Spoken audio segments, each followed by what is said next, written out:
시편 69편 1절부터 18절까지 제가 읽습니다.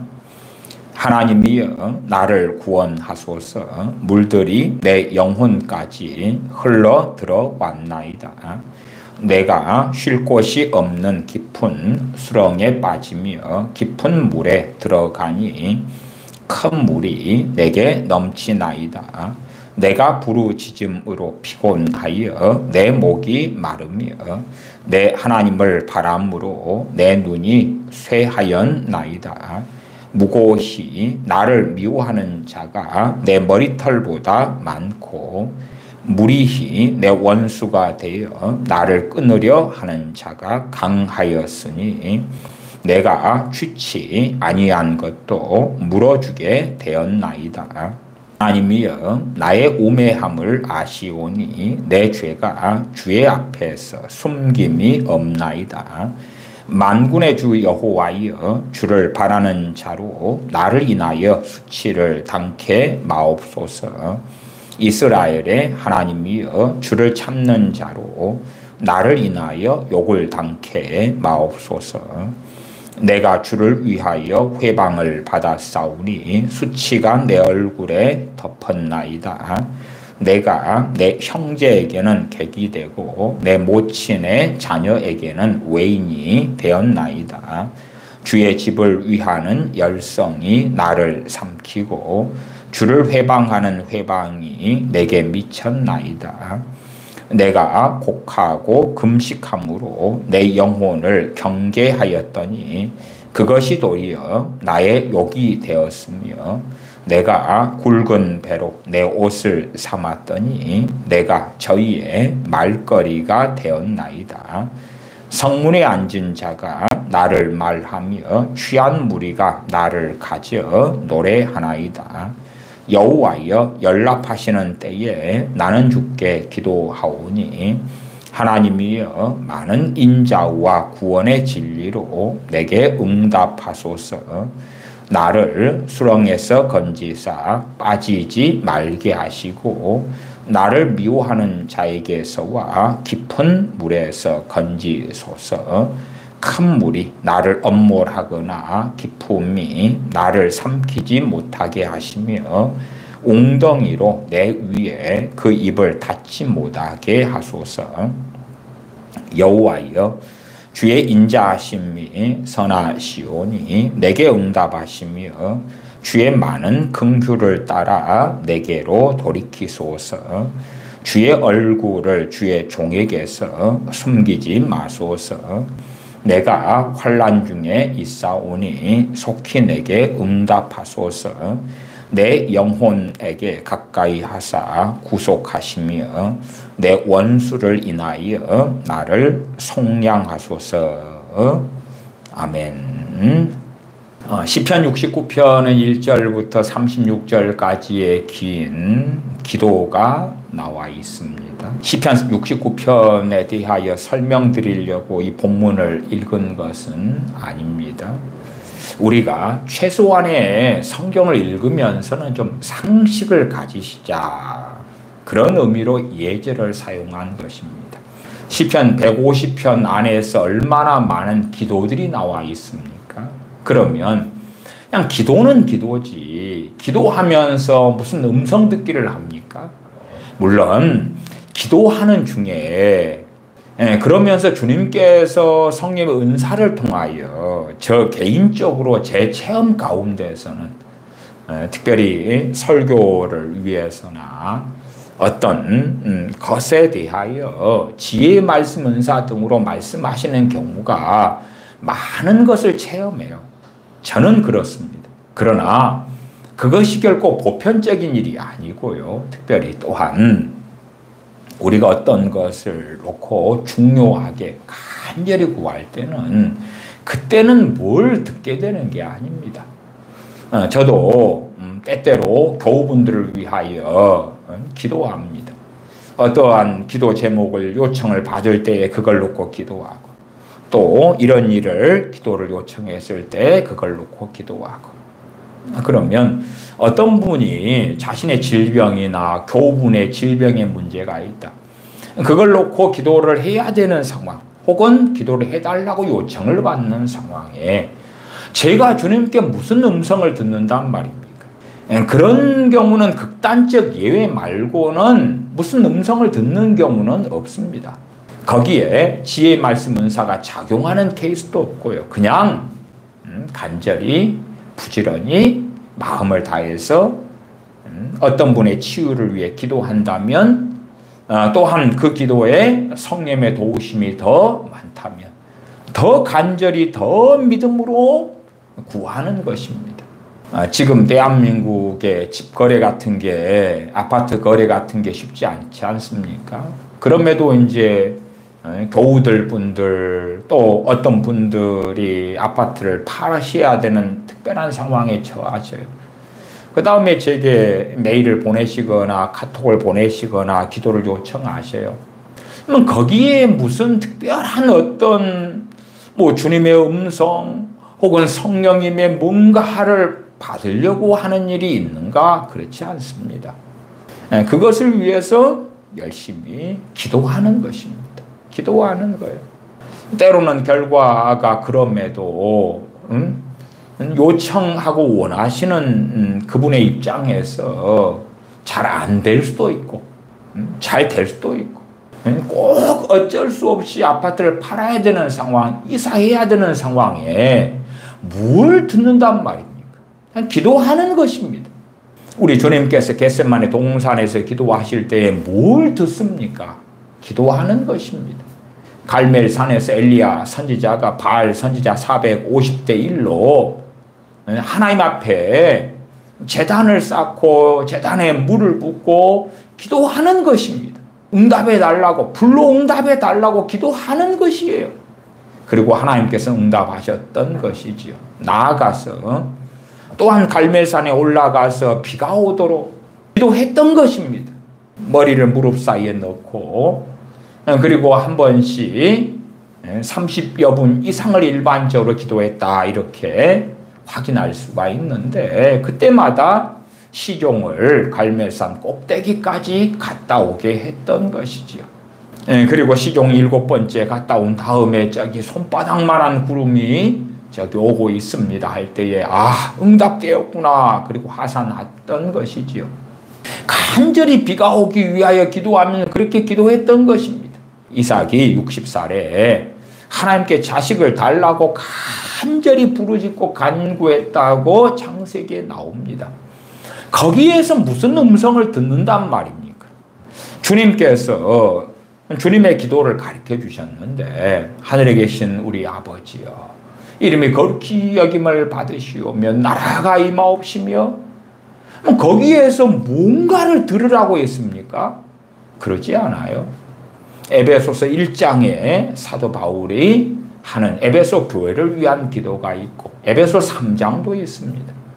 거기에서 한 문장 기도한 다음에 오 주님 뭔가를 듣겠나이다, 또 한 문장 기도한 다음에 뭔가를 듣겠나이다 그러는가? 그렇지 않습니다. 그렇지 않아요. 시편 69편도 이 69편이 단순한 건 아닙니다. 꽤 복잡합니다. 36절 같이 돼 있는 기도고, 제일 위에는 다윗의 시 영장으로 소사님의 맞춘 노래, 그렇습니다. 그 가운데 이제 우리가 중요한 구절을 발견할 수 있어요. 신약 성경을 보다 보면 나오는 중요한 인용된 본문이 발견됩니다. 그래서 9절 정도에 보면 이거 주님에 대한 말씀이네. 그 말씀을 제자들이 기억하게 되었다는 것을 우리가 확인하지요. 복음서에서요. 69편 9절을 먼저 보십시다. 주의 집을 위하는 열성이 나를 삼키고 주를 회방하는 회방이 내게 미쳤나이다. 주님께서 성전을 정결하게 하시죠. 내 아버지의 집으로 강도의 속을 구려를 만들지 말아라. 그리고 동전 바꾸는 상을 엎으시고 노끈의 채찍을 만드셔서 짐승들을 쫓아내시고 그렇게 행하십니다. 그에 대하여 바리새인 서기관 제사장들은 전혀 환영하지도 않고 적개심을 더 강렬하게 품게 되어지고야 말지요. 그러니까 일단은 시편 69편의 한 부분을 볼 때에 이것은 다윗을 통하여 성령의 감동으로 기록된 시인데 주님에 대한 거구나. 네? 주님에 대한 것인데 1절부터 36절까지 전체가 그럴 것이냐 아니면 중간중간에 섞였을 것이냐 이제 그런 부분에서는 이 본문을 자세히 보면서 살펴봐야 되는 부분이 존재하지요. 조금 보십시다. 7절로 올라가십시다. 내가 주를 위하여 회방을 받아 싸우니 수치가 내 얼굴에 덮였나이다. 다윗도 어떨 때는 그런 삶을 살았을 수도 있겠죠. 그러나 7절 같은 경우는 정말로 우리 주님의 명확한 삶이에요. 우리 주님께서 자신의 영광이 아니라 자신의 일이 아니라 전능하신 아버지의 뜻에 따라서 주님을 믿는 사람들을 죄사하시고 구원하시기 위하여 행하셨지. 자기 땅에 오매 자기 백성이 영접지 아니했고 진실로 그들을 위하여 유대인들을 위하여 진리의 말씀을 전하셨는데도 그들은 그 주님을 싫어했고 미워했고 심지어 귀신 들렸다 하고 주님을 십자가에 못 박아 죽였습니다. 7절 내가 주를 위하여 회방을 받아 싸우니 수치가 내 얼굴에 덮였나이다. 주님은 계속하여 손가락질 당하는 삶을 사셨지요. 내가 내 형제에게는 객이 되고 내 모친의 자녀에게는 외인이 되었나이다. 주님께서 부활 승천하신 다음에는 마리아와 요셉 주님의 아우들이 이 마리아와 함께 모여서 마가의 다락방에서 성령의 강림을 기다리며 기도하는 것은 나옵니다만은 주님의 공생의 사역 가운데 주님을 믿지 아니하기 때문에 아우들이 믿지 아니하기 때문에 그래서 주님의 반대편에 서 있는 그러한 것도 우리가 확인한다 그 말이에요. 다윗의 삶 가운데 69편 8절이 어떻게 됐는가는 우리가 다 잘 이해하지는 못합니다. 9절 주의 집을 위하는 열성이 나를 삼키고 주를 회방하는 회방이 내게 미쳤나이다. 내가 곡하고 금식함으로 내 영혼을 경계하였더니 그것이 도리어 나의 욕이 되었으며 내가 굵은 배로 내 옷을 삼았더니 내가 저희의 말거리가 되었나이다.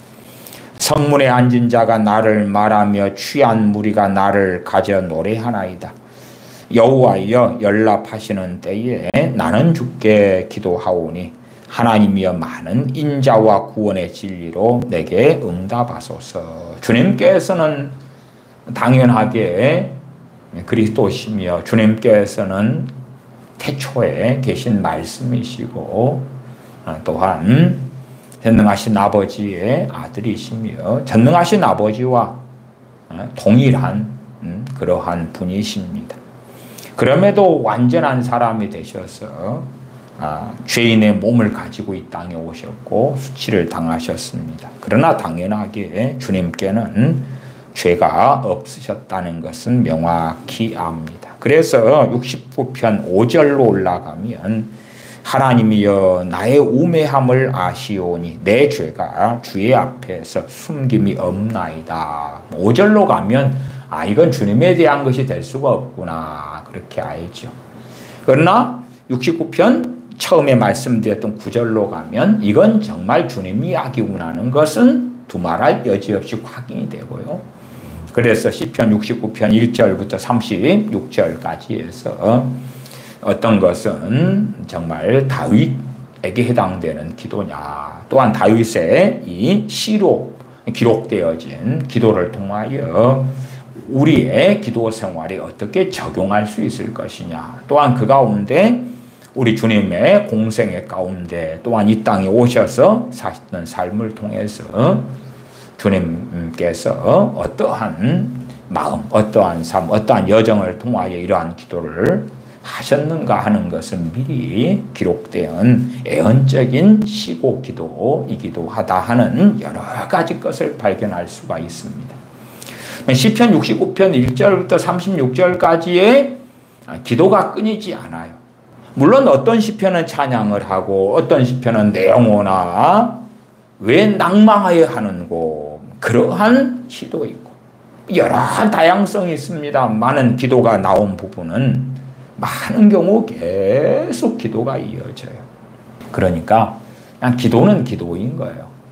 헤롯 왕이 야고보 사도를 죽인 다음에 베드로 사도도 죽이려고 잡아서 감옥에 넣습니다. 그 베드로 사도가 감옥에 있을 때에 교회는 그를 위하여 빌더라. 교회는 그를 위하여 기도합니다. 거기에 무슨 음성을 듣습니까? 그렇지 않아요. 베드로 사도의 석방을 위하여 교회는 기도하는 것입니다. 그에 대하여 하나님은 응답하셨고 그의 천사를 보내셨고 베드로 사도를 풀어주셨습니다. 그런 것처럼 그냥 기도라는 것은 특별한 예외 빼놓고는 그냥 기도하는 것이 기도하는 것이. 제가 어떤 지혜 말씀 은사가 기도하면서 풀어지고 그것은 기도하면서 설교를 염두에 두고 혹은 어떤 성경 본문을 염두에 두고 주님 앞에 엎드렸을 때에 그것이 풀어지는 거예요. 그것이 풀어져. 그러니까 목적성이 있는 거죠. 그 다음에 지혜 말씀 은사나 혹은 그 은사가 연결되어진 설교 은사와 관련이 있는 어떤 특수한 상황 속이다 그 말이에요. 왜 이런 말씀을 드리냐 그러면 지금 현재 유기성 목사님의 하나님의 음성을 듣는 법, 조회수 287만 조회가 나와 있는 이분의 설교들이 5편이 쭉 이어져 있거든요. 갓피플 TV에서 재작년 2022년 7월 29일 날 올린 다시금 재업로드에서 올린 설교란 말이에요. 거기에서 하나님의 음성을 듣는 법을 가리키는데 그것이 대한민국 사람들의 표준처럼 모델처럼 되어 있다고 말이에요. 그 가운데 이제 지난 시간에 이어서 이 21분에 뭐라고 유기성 목사님이 전하냐 그러면 기도는 하나님께 내 문제를 아뢰는 것만으로만 이해를 합니다. 기도는 하나님께 우리의 문제만 아뢰는 것만으로 이해를 한다. 그러나 정말 놀라운 하나님의 계획은 기도하는 시간에 하나님 우리에게 말씀하시는 거예요. 듣는 기도를 하라 그 말이죠. 정말 놀라운 하나님의 계획은 우리가 기도할 때 우리한테 말씀하시는 거다는 거예요. 그런데 그런 일은 흔하게 있는 일이 아니었습니다. 베드로 사도가 이 피장 시몬의 집에 있을 때에 그때 기도합니다. 그리고 비몽사몽간에 하나님께서 말씀하시죠. 무엇을 통해서요? 환상을 통해서. 3번의 보자기 환상을 통하여 하나님 말씀하시는 겁니다. 그러나 그것이 일반적인 것입니까? 특수한 것입니까? 특수한 것입니다. 사도 바울이 복음을 증거하러 이리저리 가고 있는데 그래서 이제 소아시아로 가서 복음을 전하려는데 사도행전에는 예수님의 영이 반대하시는지라. 우리 주의 영이시는 성령님께서 가로막으셨다. 반대하셨다. 그래서 그러면 어디로 가야 되지? 이리 움직이고 저리 움직이고 그래도 안 됐어요. 그 얼마의 시간 동안 헤맸는지는 모릅니다. 그러나 최소한은 수일 이상은 넘었을 거라는 것은 너무 명확하지요. 그러는 가운데 사도 바울이 하나님께 엎드려 기도하고 있는데 비몽사몽간에 환상이 보이고 환상 중에 마게도냐 사람이 나타나서 이리 건너와서 우리를 도우라 말합니다. 그리고 사도 바울은 마게도냐로 유럽으로 바다 건너서 가라 하는구나. 하나님께서 그렇게 보내시는구나 깨닫고 마게도냐로 건너갑니다. 그리고 유럽에서 복음을 전파하고 그렇게 하나님의 말씀을 증거하지요. 이게 그런 일이 사도 바울의 삶 가운데 매일 항상 벌어진 일이 아니다 그 말이에요. 특수한 상황인 거예요. 마치 여러분이 로또를 샀더니 2등에 당첨됐어. 3등에 됐는데 이번 3등은 돈이 얼마야? 2등은 얼마야? 와우, 1등이네. 그것은 항상 벌어지는 겁니까? 여러분이 로또를 살 때마다 벌어지는 거예요? 안 그래요. 안 그래. 그냥 평생에 얼마 없는 일이에요. 제가 로또를 산 기억은 없습니다만은 제가 로또를 부지런히 산다 해도 평생에 한 번 2등 당첨되겠어요? 안 될 거예요. 2등만 해도 몇 천만 원이잖아요, 보통. 그것이 평생에 우리 대한민국 국민들이 로또 사는 사람들이 한 번쯤은 다 로또 2등이 당첨된다, 그런 게 어디 있어요? 말도 안 되지. 1등은 더군다나 말도 안 되는 것처럼 정말 어쩌다가 벌어지는 특수한 상황에 대한 것을 유기성 목사님은 일반론으로 끌고 온 거예요. 끌고 와. 그 다음에 자기가 하는 체험을 보편 진리로 만들어버리는 거예요. 제가 많은 간증들이 얼마나 위험한가 자주 말씀드렸어요. 간증을 하는 사람들은요, 자기가 그걸 겪었어. 그러니까 이건 누구에게나 다 벌어질 수 있는 일이야. 그렇게 보편 진리로 자기의 삶에 대한 간증을 만들기를 좋아하는 거예요. 유명 연예인이, 내가 예수님 믿기 전에는요, 유명하지 않은 연예인이었어요. 무명이었어요. 무명의 가수였어요. 무명의 탤런트였어요. 그러나 예수님 믿은 다음에 이렇게 유명해졌고, 강남의 으리으리한 아파트에 살고 있고, 이렇게 성공해 있고, 제가 광고 한 편 찍을 때마다 돈을 매덕을 받는 줄 압니까? 주님께 영광 돌립니다. 우리나라 유명한 유명인이 그런 비슷한 레퍼토리로 주님께 영광 돌립니다 간증을 해요. 그러면서 여러분도 예수님 믿으면 나처럼 될 수 있어요 한단 말입니다. 정말로요? 아니에요, 아니에요. 그러면 연예인들 중에, 유명인들 중에 다 주님 믿는 사람들만 유명해지고 연예인이 됩니까? 아니잖아요. 그렇게 간증하는 사람보다 더 잘 나가는 무신론자 연예인도 많고요. 더 잘 나가는 불교 연예인도 있고, 더 잘 나가는 희한한 이단에 빠진 그런 유명인도 있단 말이에요. 전 세계에 가장 성공하고 돈 잘 버는 사람들이 다 크리스천들입니까? 대부분 아니에요. 대부분 아니에요. 그러면 그런 사람들은, 그러니까 자신이 겪은 것까지는 사실이라고 칩시다. 그것도 앞뒤 꼭지 상당히 잘나는 이야기겠지. 그 다음에 그것을 보편 진리로 만들려는 거예요. 그것처럼 유기성 목사님 같은 분도 자기가 경험하고 체험하는 것을 가지고 성경을 해석해요. 목회자들의 가장 큰 문제 중에 하나가 그렇습니다. 그러니까 목회자들은 자신의 체험을 진리와 객관화시키면 안 돼요. 그 체험은 그냥 자기가 겪은 거라. 제가 음악을 고3 때 돼가지고나 고등학교 수업에 음악을 안 해도 됐어요. 그러니까 고2 때까지는 음악을 했어요. 저의 체험은 뭐냐 그러면 음악대들마다 대부분 가를 맞는 거예요. 가를. 이제 고1 때 음악 시간에 이럴 때는 단소로 음악 시험을 봤어요. 단소에서 저는 가를 맞았어요. 소리도 제대로 못 냈거든요. 네? 그 다음에 그래서 음악 가, 수우미양가에서 가.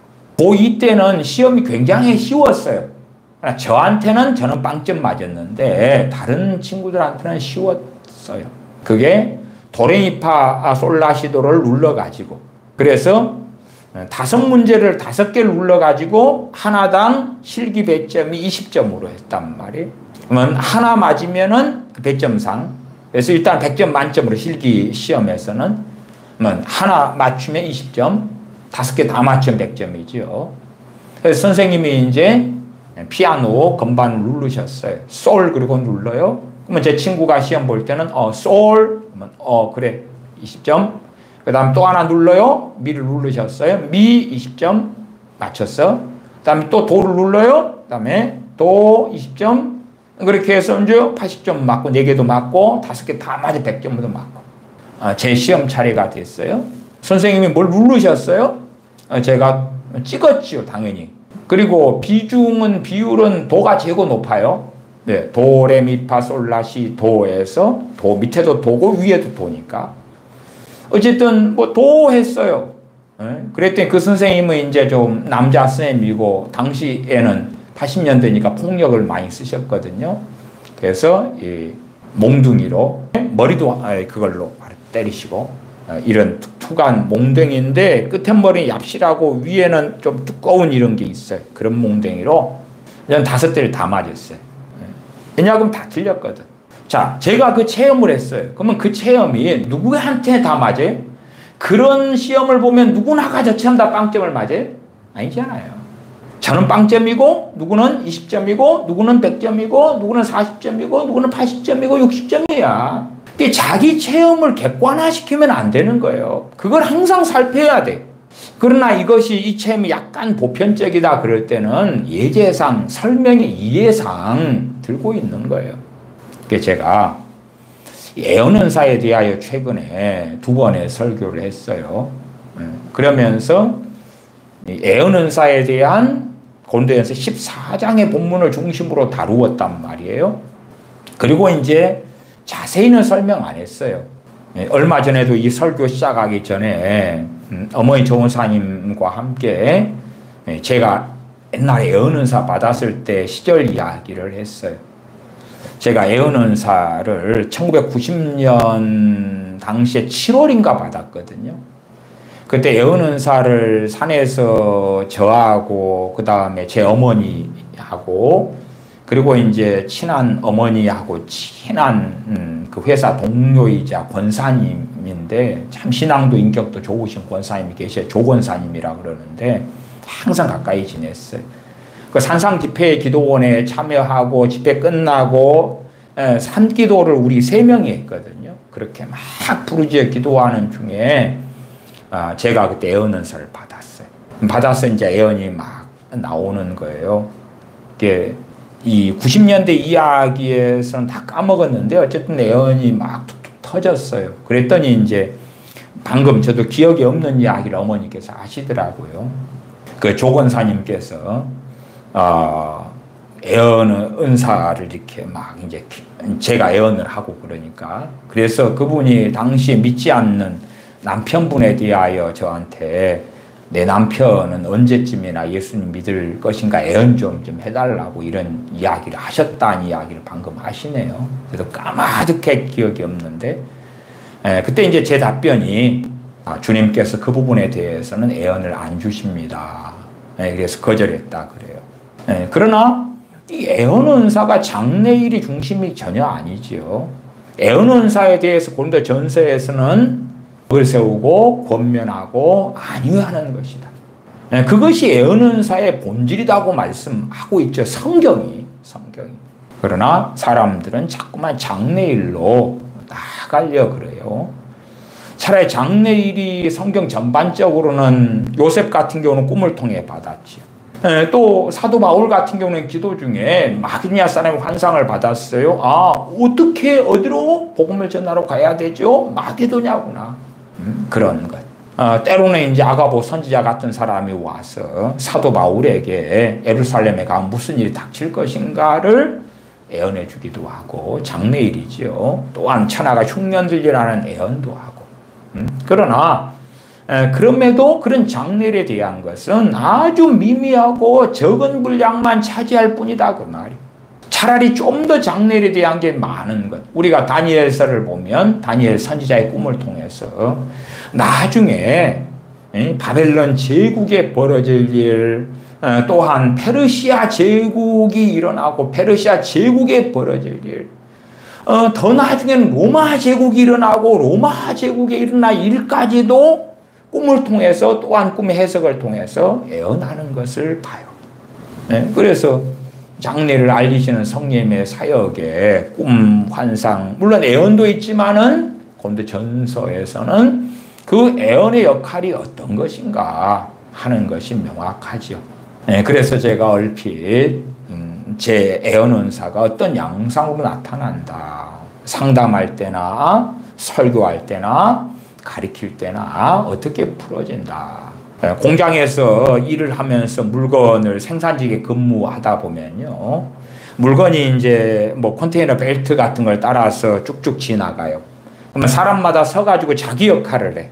어떤 사람 칼로 이렇게 하고 저 사람 이렇게 하고 그러면 쑥쑥 지나가요. 쭉 나란히 서서 물건들 지나가면 자기 역할을 해가지고 마지막에 완성을 해요. 누구는 이제 그걸 박스에 넣고. 그런 것처럼 제가 가르치는 걸로 한다 그러면은 예전에는요. 보통 가르치는 것을 하면은 막 많이 그렇게 가르칠 때는요. 1년에 한 100일 정도도 날밤을 새서 가르쳤거든요. 가르쳤다는 것이 대부분요. 누가 이건 뭐예요? 묻고 답하고 누가 뭐예요? 묻고 답하는 경우는 별로 없어요. 별로 없고 제가 예를 들어서 저녁에 8시에 가르치는 걸 시작해요. 그러면은 새벽 4시에 혹은 이제 새벽 기도회 전까지 주로 많이 해요. 그 다음 새벽 기도회 때 이제 교인이 그 당시에 적을 때는 아예 새벽 기도회 때도 넘어가지고 이제 새벽 기도 나오시는 분이 없고 그럴 때는 그러면 새벽 6시까지도 가르쳐요. 근데 1년에 한 100일 정도를. 그러면은 저녁 8시에 말하기 시작하면요. 중간중간 화장실 갔다 오는 거 있어도 그냥 새벽 4시면 4시까지 거의 쉬지 않고 8시간을 혼자 말해요. 어떻게 말하냐 그러면 말하고 나면 그 다음에 말할 게 와요. 공장의 제품처럼. 말하면 말할 게 오고 말하면 말할 게 오고 말하면 말할 게 와요. 그것이 애언의 방식으로 와요. 그러나 이제 그런 걸 모르는 분들한테는 아무리 설명해도 잘 모르시잖아요. 요즘 시대의 젊은 친구들한테 우리 과거에 연탄 피고 산 이야기하고 그러면 잘 이해 못 하잖아요. 산에 가서 나무하는 시절 이야기하고 저도 섬에 있을 때 소 풀뜯기로 다녔거든요.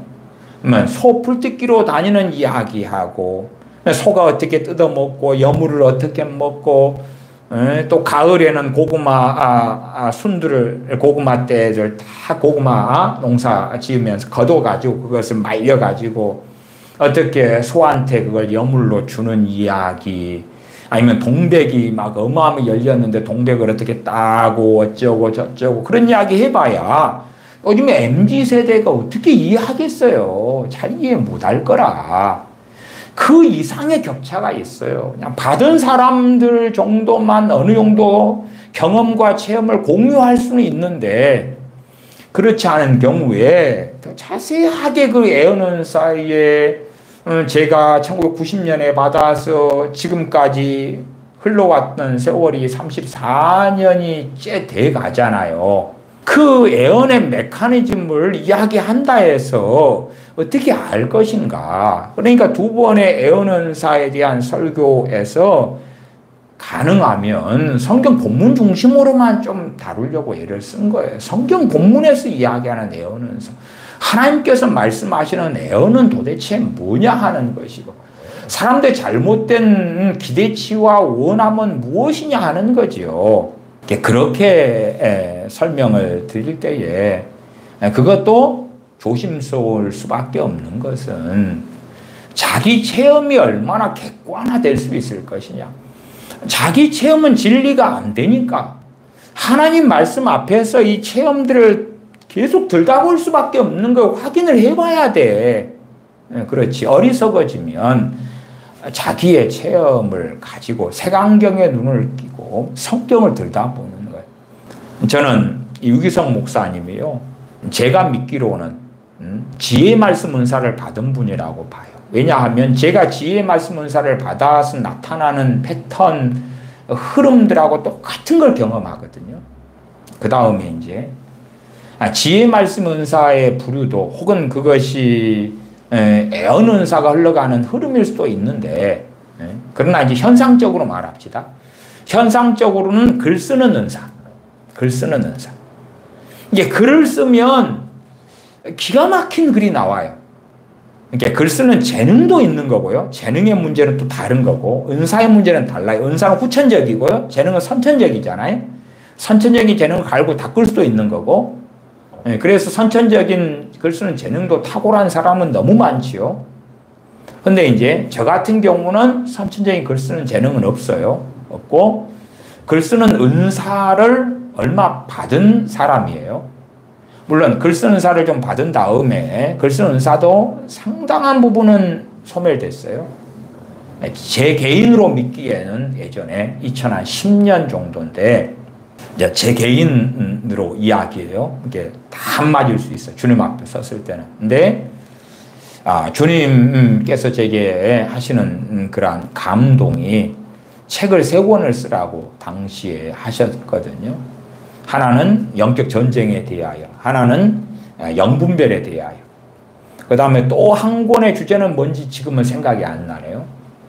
근데 이제 당시에는 책을 쓰려면은 돈이 필요해. 왜? 제가 이름 있는 사람도 아니고, 제 돈으로 그것을 책을 그냥 내주는 그런 출판사로 연락을 해가지고 책을 쓴 다음에 찍어내려면은 보통 한 권에 한 2천만 원 이런 돈이 필요한데, 뭐 당시에 돈 100만 원도 없는 제 입장에서는 얼토당토 않은 이야기지요. 그래서 책을 3권을 쓰라는 감동을 받았는데, 계속 미루다 결국은 안 썼어요. 그러니까 그 감동을 받았을 때 상황 속에서는 이 글 쓰는 은사가 정말 놀랍게 나타났거든요. 글을 쓴 다음에 제가 읽어보면, 와, 너는 무슨 인간이냐, 이렇게 글을 잘 쓰냐, 제 수준에서. 제 보통 글 쓰는 것을 훨씬 능가하는 것이 나오거든요. 그냥 쓰면은 그 다음에 쓸 것이 줄줄 흘러나와요. 제가 가리키고 입으로 말하는 것은 진즉 그 은사가 오래돼가지고, 지금 설교도 제가 이런 유기성 목사님의 하나님의 음성을 듣는 법은 A4 7장으로 타이핑해가지고 읽어드립니다만은, 이걸 가지고 설명하는 것은 무언고잖아요. 제가 무언고 설교를 한 지가 너무 오래됐고, 무언고 설교를 사실은 95년도에 설교원사를 받은 다음부터 무언고를 했어요. 그러다가 설교원사 약해져가지고는 몇 년 정도는 아웃라인 정도는 써가지고 하는 설교로 하다가 다시 2007년부터는 다시 무언고 설교로 하거든요. 이게 성경 본문이 좀 많을 때, 또 제가 뭔가를 인용해야 될 때, 그럴 때는 이제 제가 기억을 다 못하니까 그 정도는 써요. 인용을 하는데 보고 읽어줘야 될 거 아니에요. 통계치를 말하거나 성경 본문을 찾는 게 한 10개 되면 제가 적지만은, 그거 말고는 설교 내용은 쓰지 않아요.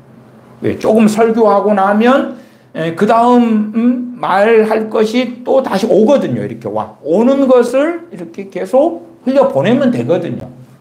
물론 그렇다 해서 그거 100%가 다 맞냐 그러면 그렇지는 않아요. 제 자신이 이게 좋은 스톱파이프가 아니고 녹슨 파이프가 되거나, 이 스톱파이프가 아니라 하스톱 파이프가 되거나 그러면 많이 섞이겠죠. 많이 어리석어지겠죠. 그래서 이 지혜 말씀의 은사의 패턴을 유기성 목사님은 경험을 하고 이야기를 해요. 제가 볼 때. 제가 지혜 말씀 은사에 대해서도 지난주에 2시간에 걸쳐서 설명을 했단 말이에요. 그 다음에 이제 저도 어쨌든 간에 그 3권의 책을 쓰라는 감동을 받았는데, 불순종하고 난 다음에 6개월인가 1년 지나니까 거의 소멸되더라고요. 그 은사가. 지금은 모르겠어요. 제가 글을 잘 안 쓰고 살기 때문에 10% 20%나 얼마나 남았는가 몰라요. 근데 조금 남아있는 것은 제가 인식을 해요. 그러니까 글을 쓸 때 되면 줄줄줄줄 나와요. 글 쓰는 것이 굉장히 재밌죠. 그리고 이제 유기성 목사님하고는 상당히 제 경험이 많이 겹치긴 해요. 말하자면 요분은 이 뒤에도 나옵니다만 영성일기를 쓰라 그래요. 영성일기. 말하자면 일기죠. 일기인데 때로는 기도도 쓰고 뭐 깨닫는 것도 쓰고 말씀도 쓰고 그런 건데, 이분의 표현으로 하면 영성일기죠. 저 같은 경우가 그걸 언제부터 썼냐 그러면 모르겠는데 이분보다는 더 빨리 쓰지 않았을까요? 저는 89년도부터 썼거든요. 네, 이 유기성 목사님 언제부터 썼는지는 모르겠어요. 그런데 영성일기를 쓰라고 이제 전국에 이렇게 전하고 있는 목사님이죠. 이 설교에서도 전하고, 영성일기를 쓰다 보면 주님의 말씀이 이렇게 막 주어진다. 기도하다 보면 주어진다. 무엇을 통해? 생각을 통해서. 그런 것을 이제 이야기하시는 분인데, 어쨌든 저는 그러한 소위 이분의 주장대로 영성일기다. 그러면 그걸 89년도부터 써와서 오래 써왔어요. 그러면 쓰면은 기도도 나오고, 또 쓰다 보면 말씀 깨달은 것도 나오고, 뭐 또 나오고 그러니까 재밌어요. 재밌어요. 그러나 그런 체험을 제가 89년도부터 해왔지만, 그리고 제게 맞는 옷 중에 하나지만, 그러나 그것을 저는 진리로 이야기하지는 않고 또 일반화시켜가지고 제가 목회해왔던 교우분들에게 여러분도 이렇게 영성일기를 쓰시라. 내가 써봤더니 위기 있더라. 여러분도 쓰시라는 이야기를 제 기억상은 한 번도 한 적은 없는 걸로 알고 있습니다. 왜? 그건 내 옷이거든. 내 옷이거든. 내 옷을 다른 사람이 입을 때 맞겠는가? 대부분은 안 맞지요. 더군다나 영성일기다. 그리고 기도할 때에 볼펜을 가지고 메모장을 가지고 수첩을 가지고 이렇게 들어가서 받아 적어야 된다. 이런 이야기도 쭉 뒤에 합니다. 근데 그것이 진리로 이야기한다면 우리 주님도 그러셨을 거고 사도들도 그러셨을 거고 사도 바울이 그러셨을 거고 사도 바울이 디모데한테 그래라 그랬을 거고. 그러나 당시에는 볼펜도 없고 종이도 없고 그리고 가죽 종이, 가죽, 파피루스 이런 것은 얼마나 구하기 어렵고 보관도 어렵고 힘들고 그러냐 그 말이에요. 기껏해야 잉크가 나오고 종이가 나오고 그러면서 인쇄술, 르네상스 문해부흥 때나 돼가지고나 조금 종이가 보편화되기 시작했는데 과연 성경시대에는 그게 진리가 될 수 있는가? 그건 불가능하지. 지금 시대에야 좀 가능한 건데 어떻게 그것이 진리의 자리에 서겠느냐 할 때에 이분은 자기가 경험하고 체험하는 걸 자꾸만 일반화시키려고 해요. 진리화시키려고 그래요. 그건 곤란하다. 이분은 은사의 세계에 대해서 잘 모르시는 목사님이에요. 그렇지만 제가 볼 때는 글 쓰는 은사, 그냥 표현상 그렇게 말씀드릴게요. 글 쓰는 은사, 그 다음에 지혜의 말씀의 은사, 그런 것을 받은 분으로 보여요. 왜? 그 양자적인 체험이 어쨌든 제가 판단할 때는 저하고 거의 똑같거든요. 그러나 그것이 보편적 믿는 사람 누구에게나 벌어지는 일로 이 목사님은 인식하고 이해하고 그래서 그것을 보편 진리화시키고 있다는 문제예요. 그래서 본인이 이제 기도할 때에 뭔가가 떠오르고 그래요.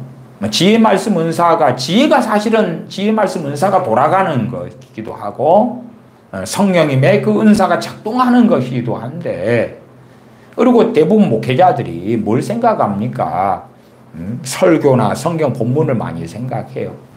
이게 제가 설교나 성경 본문을 염두에 두고 기도할 때는 지혜 말씀 은사가 자주 작용을 해요. 뭔가가 떠오르고 지혜가 돌아가죠. 그러나 어떤 분이 질병을 놓고 기도할 때는 그런 게 떠오른다 해도 무시를 하죠. 왜? 집중해서 기도해야 되잖아요.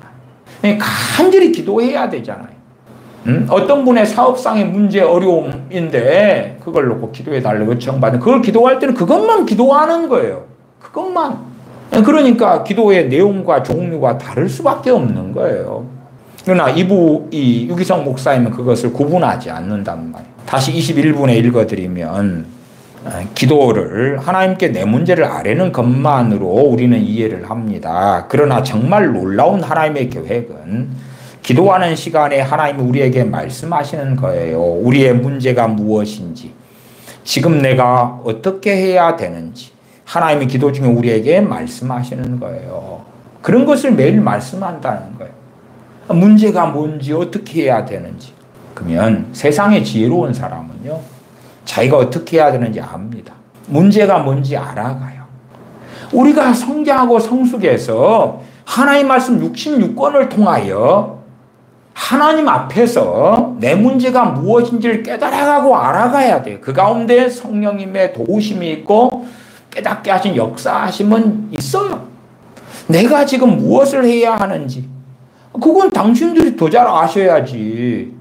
학생이면 공부할 때가 되고 시험 때가 되면 공부하셔야 되고 자격증이 필요하면 자격증 준비를 하셔야 되고 취업 준비를 해야 되면 취업 준비를 하셔야 되고 뭐 집을 알아보셔야 되면 집을 알아보셔야 되고 그러겠지. 그걸 기도할 때 어떻게 받을 생각을 하냐 그 말이에요. 물론 그런 것들이 기도하는 중에 올 수는 있어요. 그러나 결코 일반적이지는 않다. 드물게다. 드물게 있는 일을 일반적으로 기대를 한다면 이미 어그러지고 잘못돼 가는 거예요. 18분으로 올라가서 읽어드립니다. 얼마 전에 어느 목사님과 아침 식사를 약속하고 만나게 되는데 기도했어요. 하나님, 그 목사님을 만나서 오늘 어떤 시간을 제가 갖기를 원합니까? 그때 하나님이 제 마음속에 너무나 분명하게 그를 도우라, 그의 어려운 문제를 들으라, 그런 마음을 주세요. 그래서 식사 중에 그 목사님에게 어려운 일은 없는지 물었는데 정말 어려운 일이 있다고 말했어요. 만약에 내가 미리 주님께 의논하지 않았다면 그 목사님의 문제를 나누지 못했을 것이에요. 그러면서 이제 생각으로 주님 말씀하신 예제로 삼았어요. 근데 지금 유기성 목사님이 정확하게 이야기했어요. 어느 목사님과 아침 식사 약속을 하고 만나게 되는데 기도를 했단 말이에요. 오늘 어떤 시간을 갖기 원합니까? 그리고 그때 하나님이 제 마음속에 너무나 분명하게 그를 도우라, 그의 어려운 문제를 들으라, 그렇게 말씀하셨다고. 유기성 목사님이 그러면서 주장하는 건 뭐냐 그러면 우리들의 기도 가운데 떠오르는 그 많은 것들, 그것을 적어보고 기록해보고 그 다음에 그것을 성경 말씀으로 분별하라는 거예요. 그러나 그를 도우라, 그의 어려운 문제를 들으라, 그것을 유기성 목사님이 너무나 분명하게 들었는데 분별할 필요가 있었겠어요? 너무나 분명한 그것은 유기성 목사님 주장하는 이 하나님의 음성을 듣는 법의 이 설교에서 주장하는 생각이 아니에요. 아니, 너무나 분명하게 그를 도우라, 그의 어려운 문제를 들으라 했는데 그게 왜 자기 생각이에요? 거기서 떠오른 거예요, 그게? 영으로부터 그게 온 거지. 내적 음성에 가까운 거지. 지난 시간에 제가 내적 음성에 대해서도 좀 더 예제를 가지고 말씀을 드렸지요. 제가 어떤 이단에 빠진 자매를 상담해 달라는 요청을 받고 그 자매가 요청한 게 아니라 그 자매의 친한 사람이 그 자매를 이단에서 건지려고, 당시에 제가 이단 전문가라는 그 소문들이 많이 알려졌었어요. 그래서 이단 논쟁도 많이 하기도 했던 때인데, 그래서 제게 데리고 왔어요. 그리고 이제 이야기하는데, 어쨌든 그 자매는 자기가 이단에 빠졌다는 것 때문에 주변 사람들에게 많은 상처를 받았어요. 저한테 올 때도 마음을 닫고 있었다 그래요. 제가 그 자매를 만나서 어떻게 설득하지, 이 자매가 빠진 이단의 문제점을 어떻게 다루고 이야기하고, 대신에 논쟁에서 내가 이겨봐야 그 사람을 설득할 수 있는 건 아니잖아요. 제가 전에 안식일 교인하고 안식일 논쟁을 했어요. 그래서 이제 안식일 교인이 항복했어. 그것도 옛날 이야기입니다. 안식일 교인과 만나서 논쟁했던 것도 제 기억에 너무 뚜렷해서 그런데 당시가 87년 이야기였어요. 87년. 그래서 했는데 이제 이 양반 졌어. 성경 구절들 가지고 막 이야기했는데 그 다음에 그 양반이 3일 뒤에 나타나서 뭐라고 한 줄 압니까? 목사님에게 공부하고 연구하고 변론하고 준비해 왔대. 다시 붙재. 그러니까 그 논쟁이 그를 설득시켜 바꾼 게 아니라, 지금 1차 논쟁에 졌는데 그래서 목사님께 다시 물어보고 어떻게 답변할지를 배우고 연구하고 안식일을 공격하는 그 성경 구절들을 더 철저하게 해와서 자기의 논증을 세웠다는 거예요. 자기의 이론을. 그래가지고 2차전 하자는 거예요. 그럼 2차전에 제가 또 이겼다고 합시다. 그러면 그 사람이 3차전 준비를 하고 오겠죠. 그러니까 논쟁에서 이긴다고 이단들은 설득되지 않더라고요. 오랜 경험에. 근데 어쨌든 그 이단에 빠진 자매의 지인이 그를 설득해 달라고 데리고 왔는데 어떻게 해야 되지 고민되지만 어쨌든 그 이단이 뭔지는 알고 허점이 멀고 잘못된 교리 해석이 뭔지를 아니까 어떻게 해야 될까. 근데 성령님께 제게 말씀하시는 거예요. 가만히 들어주어라. 너 말하지 말고 좀 더 이제 영으로 오는 소리를 그냥 의미적으로, 의미가 온단 말이에요. 의미가 오는 걸 좀 풀어서 이야기하면 너가 지금까지 해왔던 패턴으로 하지 말아라 그런 거예요. 가만히 너가 입을 다물고 들어주어라. 그 말 들어주어라. 이게 당연히 그렇게 정확하고 너무나 분명하게 이 유기성 목사님 경험했던 것처럼 너무나 분명하게 말씀하시니까 의심할 여지가 없지요. 그리고 이제 들어주었어요. 혼자서 30분인가 1시간인가 얼마를 이야기하다 그 다음에는 엉엉엉 통곡하고 울더라고요. 왜냐하면 딴 사람은 자기 야단치기 바쁘고 상처 주기 바쁘고 책망하기 바쁜데 저는 수긍해주고 들어주고 그런 사람이 처음이다고 그러면서 이제 마음을 열기 시작하는 거예요. 그것은 유기성 목사님이 예제로 든 자기의 경험은 너무나 분명하게 들린 거고 내적 음성으로 보편적으로 우리가 뭐 기도 중에 떠오르는 이 잡동사니 생각 가운데 마치 난지도 쓰레기장에서 쓸만한 것을 하나님의 음성이랍시고 골라내는 것하고는 전혀 다른 예제란 말이에요. 그러니까 뭘 모르는 사람들은 이분이 이야기했잖아요. 그때 하나님이 제 마음속에 너무나 분명하게 그를 도우라, 그의 어려운 문제를 들으라, 그런 마음을 주세요. 그런 마음을 주세요. 그냥 여러 가지 떠오르는 생각 가운데 이건 뭘까 저건 뭘까가 아닌데 이 양반의 이 체험을 가지고 체험은 옳지요. 체험은 맞겠지. 이분이 거짓말하는 분은 아닐 테니까. 그리고 그 목사님 만나서 그의 어려운 걸 도울 수 있었다. 그런 결론이에요. 근데 그것을 생각 속에서 주시는 하나님의 음성, 주님의 음성이 그렇게 왔다는 것하고는 예제가 안 맞거든요.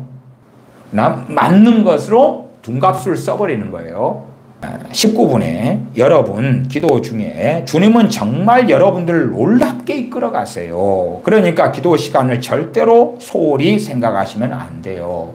기도 시간을 절대로 소홀히 생각하지 말아라는 것은 맞아요. 너무 중요해요. 근데 앞뒤가 기도 시간에 생각을 막 떠올려 줄 테니까 생각을 통해 말씀하실 테니까 기도 시간이 중요해. 그런 맥락은 아니올시다. 잘못된 거지요.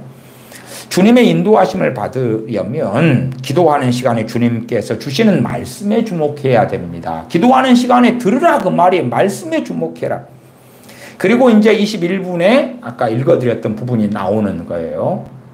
제가 시편 69편을 가지고 이야기해서 한 세 번째 단락, 제가 오늘 다루게 될 설교의 세 번째 단락 부분부터 미리 읽었던 거고요. 세 번째 단락이 이제 21분에 기도는 하나님께 내 문제를 아뢰는 것만으로 우리는 이해를 합니다. 그러나 정말 놀라운 하나님의 계획은 기도하는 시간에 하나님 우리에게 말씀하시는 거예요. 우리의 문제가 무엇인지, 지금 내가 무엇을 어떻게 해야 되는지 하나님이 기도 중에 우리에게 말씀하시는 거예요. 여러분 예수 동행일기를 쓰시면 여러분은 다 경험하시게 될 거예요. 예수 동행일기를 쓰면 다 경험한대. 주님이 여러분에게 말씀하신다는 것을요 그냥 떠오르는 생각과 그것을 실제로 글로 써보는 것은 또 다른 차원입니다. 이분이 글 쓰는 은사를 받았다 해서 이분이 쓰는 글이 다 옳게 가는 건 아니라고 말씀드렸어요. 안 그러면 설교 은사를 받은 사람들이 설교하면은 100% 옳은 설교가 나오겠나요? 그렇지 않아요. 그러니까 뭔가 어그러지고 틀어지면 그 은사라도 바르게 가는 게 아니에요. 그래서 고린도전서에는 고린도 교회가 모일 때에 두세 사람이 방언도 하고 그 다음에 애언하고 그리고 두세 사람이 애언하고 듣는 사람은 분별하고 애언은 살가지고 애언했는데 왜 분별해야 돼? 다 무조건 아멘 해버리면 되지. 그만큼 은사도 통로가 사람이 되기 때문에 틀어지고 어그러지는 문제는 필연적으로 많이 생겨요. 하물며 은사도 아니고 무슨 생각이나 감동 같은 건 문제가 많이 생겨요. 차라리 유기성 목사님의 생각을 통해 듣는 하나님의 음성보다도 감동을 통해 듣는 하나님의 음성 그러면은 저는 약간 더 점수를 줄 것 같아요. 5점 정도는 더. 왜? 생각보다는 감동이 정확성이 좀 더 높거든요.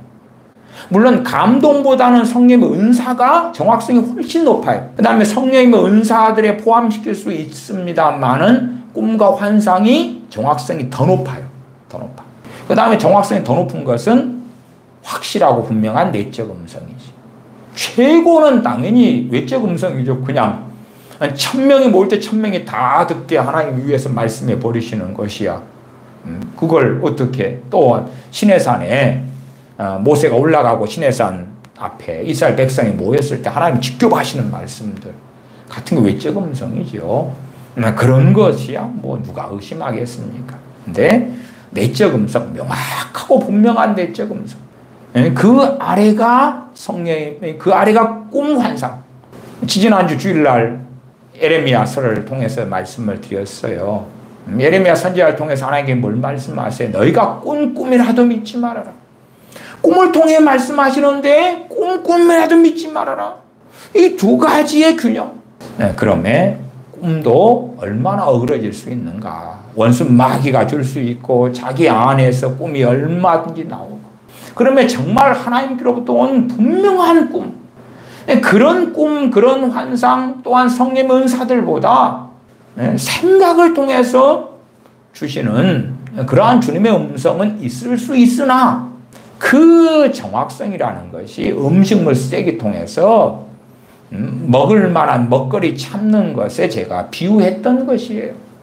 생각보다는 감동으로 주어지는 것이 그나마 더 정확성이 높아요. 그러나 성령 은사들에 비하면 감동도 정확성은 상당히 떨어져요. 그래서 제가 과거에 하나님 음성을 듣는 여러 가지 방법들의 시리즈로 설교했어요. 가장 길게 설교할 때는 8번에 걸쳐서 했습니다만은. 그리고 성령의 감동도 여러 번 다루었어요. 지금까지. 제가 2013년부터 최근까지 하나님 음성에 대하여 설교한 것이 이렇게 찾아보니까 한 대강 44편 정도 나오더라고요. 그 중에서 감동도 몇 편을 설교했어요. 감동에 대해서. 또 제가 받은 감동들이 얼마나 때로는 오류가 있고 얼마나 틀리고 얼마나 맞고 하는 예제들도 사용하고 말씀을 드렸어요. 요번에 이제 생각에 이렇게 몰빵을 하시는 거예요. 생각에. 근데 그건 가장 위험한 방법이에요. 가장 위험한 방법. 우리가 차를 운전하는데요. 중앙선을 넘어서 운전을 하면요. 상대방 차선에서 사람이 차가 안 오면 괜찮겠지. 근데 차가 오면. 그걸 피해가지고 어떻게 안전운전을 얼마쯤 할 수 있을까? 중앙선 안에서 안전하게 운전해도 지금은 방어운전 해야 되잖아요. 상대방 차가 음주운전 해가지고 끼어들 수도 있고 갑자기 그냥 신호 안 지키고 끼어드는 차도 생기는 판국인데 하물며 중앙선을 넘어가라니. 그건 끔찍한 이야기죠. 마치 그런 것처럼 유기성 목사님을 가르치고 있다고 제가 말씀을 드리는 거예요. 다시 예수 동행일기로 넘어가면 그냥 떠오르는 생각과 그것을 실제로 글로 써보는 것은 또 다른 차원입니다. 여러분의 기도 중에 주님이 여러분에게 여러 가지 생각을 주세요.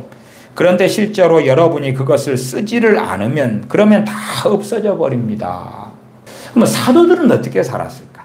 이 노트가 아니 핸드폰 메모장이 볼펜이 연필이 펜이 없던 시대에 초대교회 때 하나님의 사람들은 어떻게 살았을까? 스테반 집사님도 뭘 써야 되는데 기도 중에 주님이 주셨다가 다 까먹어버려. 아니 주셨다가 까먹으면 그게 무슨 힘이 있고 가치가 있어요. 정말로 주셨는데 그냥 날아가 버려요? 하나님으로부터 오면 그게 그렇게 약하지 않거든요. 꿈도요. 어쨌든 하나님께로부터는 명확한 꿈들은 그냥 몇 년 전에 꾸어도 생생해. 그걸 적어놓지 않는다고 사라진다? 그런 건 일반적으로 아니올시다. 아니올시다. 근데 이분은 이제 여러분의 기도 중에 주님이 여러분에게 여러 가지 생각을 주세요. 그런데 실제로 여러분이 그걸 쓰지를 않으면 그러면 다 없어져 버립니다. 이렇게 기도하면서 집중해서 주님께 기도하는 상황이 아니에요. 어떤 기도 제목을 가지고 기도하는 상황이 아니에요. 그냥 뭔가를 들으려고 하는 그런 준비가 돼가지고 아이고 볼펜을 가지고 메모장을 가지고 써야지 무슨 생각이 떠올라가지고 그 생각을 통해 말씀하실까 그러고 있는 거예요. 그게 무슨 기도 시간인가? 그게 무슨 기도인가? 물론 저는 설교를 놓고 말씀을 놓고는 그렇게 주님 앞에서 그 말씀을 가지고 하나님께 엎드린다 그랬어요. 그러면 여러 가지 생각이 떠올라요. 그래서 저도 핸드폰 메모장을 자주 사용하는데 제 핸드폰 메모장에는 그러한 것들만 해서도 뭐 엄청 많아요. 수백 개의 이런 것은 우습게 있어요. 그리고 적어놔요, 메모장에. 근데 그것이 보편적으로 누구나 행하거나 누구에게나 주시는 방식은 아니에요. 저는 어쨌든 목회자고 설교자잖아요. 성경 본문을 놓고 기도하고 또한 지혜를 구하고 그럴 때 지혜의 말씀 은사를 통해 주신단 말이에요. 이 목사님도 그런 걸 경험하는 것 같은데 그러나 그것은 우리 보편적인 지체됨 속에서 믿는 사람들이 경험하거나 바라는 것은 되지를 않아요. 기도할 때에 이 생각도 들고 주님이 깨닫게도 하시고 지시도 하시고 기도 중에는 그것을 알았어요. 아멘 하고 일어나는 순간에 싹 다 없어집니다. 그래서 기도할 때 메모하는 일이 필요합니다. 싹 다 없어지니까. 싹 다 없어지는 것은 도대체 무슨 생각일까요? 더군다나 기도할 때에 이것도 저것도 떠오르면 그 사람은 정말로 간구하며 집중해서 기도하지 않는다는 거예요. 마음에 나누어져 있다는 거지. 그건 여러분이 궁리하지 않아도요. 기도하다 보면 남편도 생각나고 자식도 생각나고 쇼핑할 것도 살 것도 저녁밥 할 것도 시어머니 만날 것도 뭐 시아버지 뭐 건강 문제도 뭣도 막 주렁주렁 생각날 거예요. 그 주님이 하신 짓이요. 집중하지 않는 거지. 그 염려나. 근데 그거 있잖아요. 내가 기도하지 않을 때는요. 드라마 볼 때는 생각이 없어. 드라마만 잘 보여. 주인공만 잘 보이고. 나 기도할 때 되면 생각나. 그 잡동사니들이. 그러면 그걸 받아 적어. 최종적으로 이제 교회 목사님이 이건 주님의 음성입니다. 확인을 내줘. 말이 돼요, 그게? 잘못된 신비주의의 삶을 사는 거예요. 잘못된 신비주의. 유기성 목사님은 잘못된 신비주의의 삶을 살라고 가르치는 거예요. 그것이 대한민국 교회를 사로잡고 있는 하나님의 음성 듣기가 되고 말았어요. 이게 진리면 모세 선지자도 했고 이게 진리면 아담 할아버지도 했고 이게 진리면 노아 할아버지도 아브라함 할아버지도 했단 말이에요. 사도 바울도 했고 근데 없어 볼펜이 없어 메모장이 어떻게 진리냐 그 말이에요. 현 시대에 와서야 가능한 방법인데 그냥 그렇게 하실 수도 있다는 거지. 그렇게 안 한다고. 과거에 그 문맹자 글자를 모르는 데나 혹은 글자를 모르는 그런 믿는 사람들도 세계 곳곳에 있단 말이에요. 그 사람들은 진리대로 못 살겠다. 일제시대는 사실은 가능했어요. 조선시대 구한말은 가능했어요. 그때 믿는 신자들이 1907년 평양대부흥 때 믿는 사람들이 이렇게 노트에 쓰고 볼펜으로 기록하고 뭔가 기도하다가 떠오르는 걸 적고 그랬어요? 아니요. 아무도 안 그랬어요. 아무도. 아주사 부흥 때 그랬어요? 미국의 대각성 운동 때 그랬어요? 아무도 안 그랬어. 조나단 에드워드를 통한 1차 대각성 운동 때 그랬는가? 아무도 안 그랬어. 정말 어쩌다가 그런 하나님의 사람들의 일기를 봐요. 일기를. 조지 뮬러 목사님의 일기를 본다든지 조나단 에드워드 목사님이 마지막으로 이제 돌아가신 데이비드 브레이너드의 일기를 출판을 하셨지요. 데이비드 브레이너드 선교사님 같은 경우가 일찍 20대 후반에 돌아가셨는데 조나단 에드워드 목사님의 딸이 병간호를 하기도 했고요. 돌아가실 때까지. 20대 후반으로 젊은 나이인데 인디언 선교를 통하여 일어났던 놀라운 성령의 역사들, 복음의 역사들을 특별한 감동을 통해서 데이비드 브레이너드 선교사님은 기록을 했어요. 제가 제일 좋아하는 일기 중에 하나도 데이비드 브레이너드의 일기예요.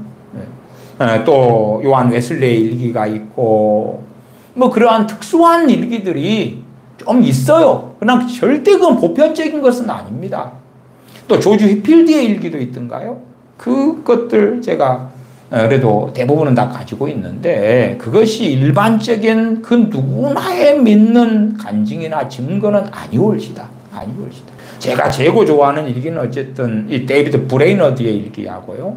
그 다음에 조지 뮬러 목사님의 일기하고 휘필드의 일기 뭐 이런 것들인데 그건 일반화는 아닙니다. 일반화는 아니에요. 그 다음에 이제 보통 사람들이 쓰는 소위 이 유기성 목사님 이야기 예수 동행 일기는 그분들이 쓰는 일기하고는 또 양상은 상당히 달라요. 그러니까 어떤 면에서는 좀 격이 다르다 이렇게 말씀을 드릴 수도 있을 것 같아요.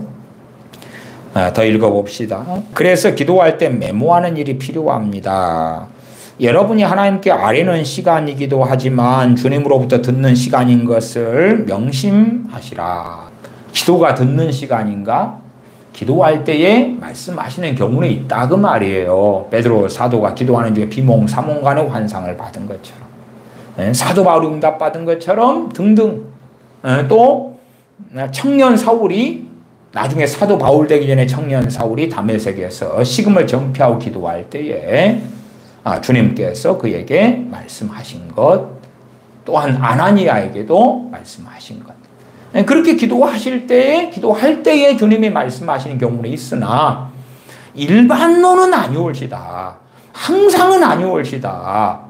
그 일반화시키면 안 되는 거예요. 성경에 있는 진리, 더군다나 성경에 있는 하나님의 사람들에게 벌어졌던 일이 일반화시키면 사도 바울의 앞치마 이야기처럼 베드로 사도의 그림자 이야기를 우리 걸로 끌고 와서 우리 앞치마, 우리의 그림자 이야기로 가면 돼요? 안 돼요? 안 되는 것이 안 되는 거. 여분의 일반화를 자꾸 시켜. 자기 경험을 가지고 전교인 일반화, 대한민국 교인들의 일반화, 진리화, 성경에 있는 특별한 사건을 일반화를 시켜. 일반 진리화, 누구에게 해당되는 걸로 바꾸어요. 그건 잘못된 성경 해석이고 성경 해석의 기본도 지키지 않는 거예요. 이분은 성경은 인용을 하지만 해석은 제대로 안 하거든요. 그건 성경 해석, 하나님 말씀에 절대 충실한 것이 아닙니다. 기도하는데 주님이 어떤 사람을 생각나게 하고 어떤 일을 생각나게 하고 어떤 문제를 내게 깨닫게 하시고 어떤 사람이 생각나고 어떤 일이 생각나는 것은요, 주님께 여러분이 집중하는 기도 제목을 가지고 나아가지 않기 때문에 여러분의 대부분의 잡생각이거나 아니면 마귀역사 충만한 분은요, 여러분의 기도를 방해하려는 마귀역사예요. 마귀역사. 근데 그것을 거꾸로 문을 열어버리는, 문을 열어가지고 소위 이분은 그러면서 주님께 집중해서 기도하세요. 그러면 이런 일이 생겨요. 어떤 일이 생각나고 어떤 사람이 생각나요. 그렇게 말해. 주님께 집중하라고. 그건 스스로의 면죄부겠지. 그러나 이미 기도를 할 때에 이런저런 일이 벌어진다는 것을 다 설명을 했잖아, 이분이. 어떤 일이 생각나고 어떤 사람이 생각나고 이렇고 저렇고 그러면 다 받아 적어놓고 기도를 조금 하다가 어떤 사람이 생각나니까 얼른 받아 적으라고 하잖아, 이분은. 기도하다가 받아 적고 기도를 하다가 어떤 일이 생각나? 지금 후라이팬 하나 사야 되는데 후라이팬. 그건 여러분이 기도할 때가 아니라 무엇이 사야 되지, 뭘 구입해야 되지, 부엌 살림에 뭐가 필요하지 평상시 그냥 생각해가지고 경력이 안 좋은 분들은 수첩에다 적어놓으면 될 거 아니에요. 메모장에 적든지. 그런데 기도하다가 그때 생각나. 기도를 방해하겠다는 거잖아요. 여러분이 정말로 하나님께 기도하는데 뭘 가지고 기도해요? 무엇을 아랠 것을 가지고 할 거 아니에요. 무엇을 아랠 것을, 기도 제목이 있을 거 아니냐 그 말이에요.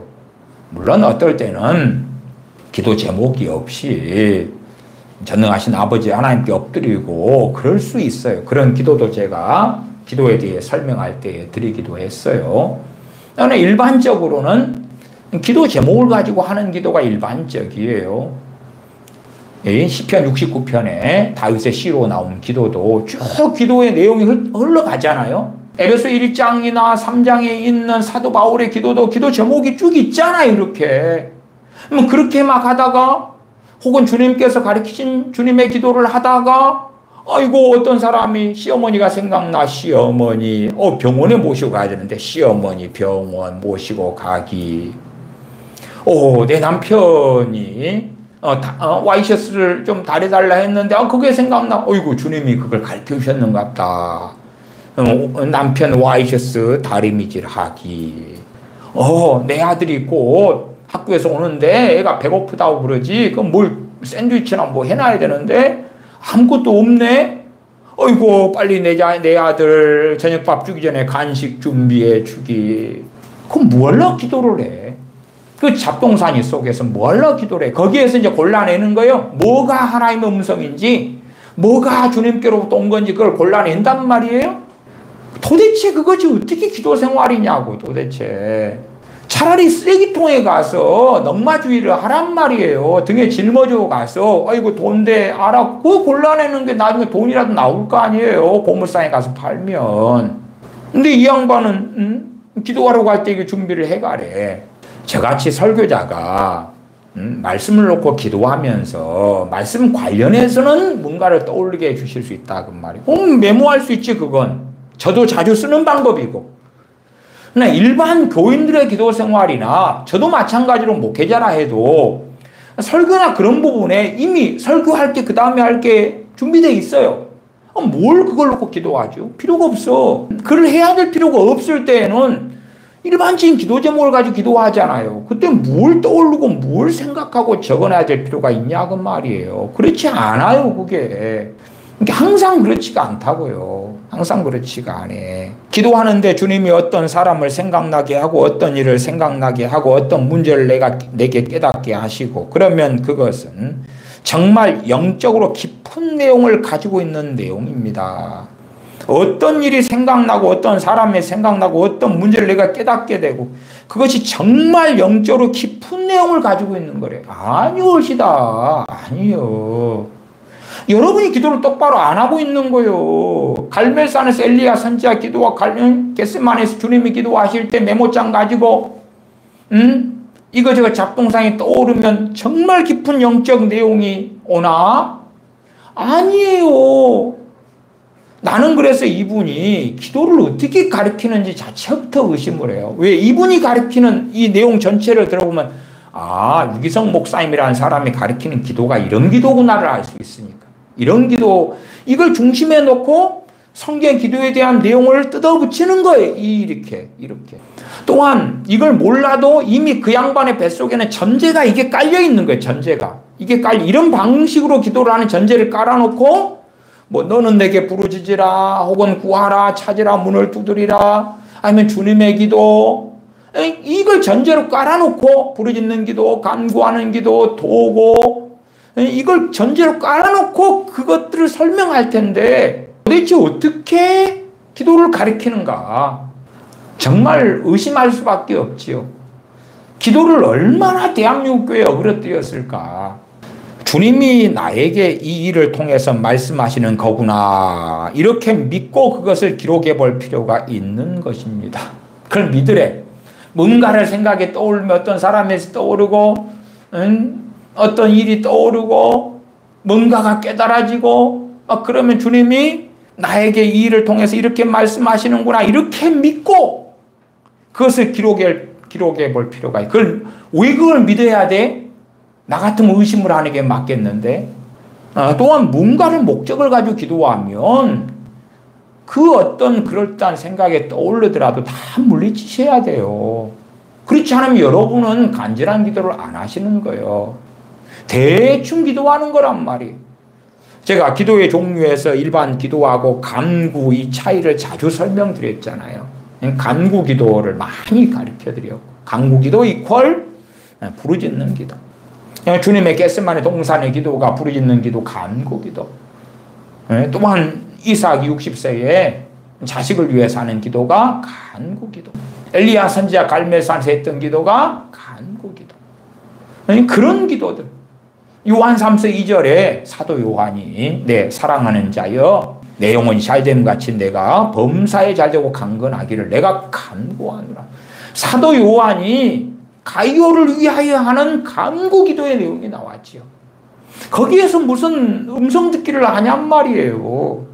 주님이 여러분에게 말씀하시고 구체적으로 인도하시는 것을 예수 동행일기를 쓰면서 너무나 놀랍게 경험합니다.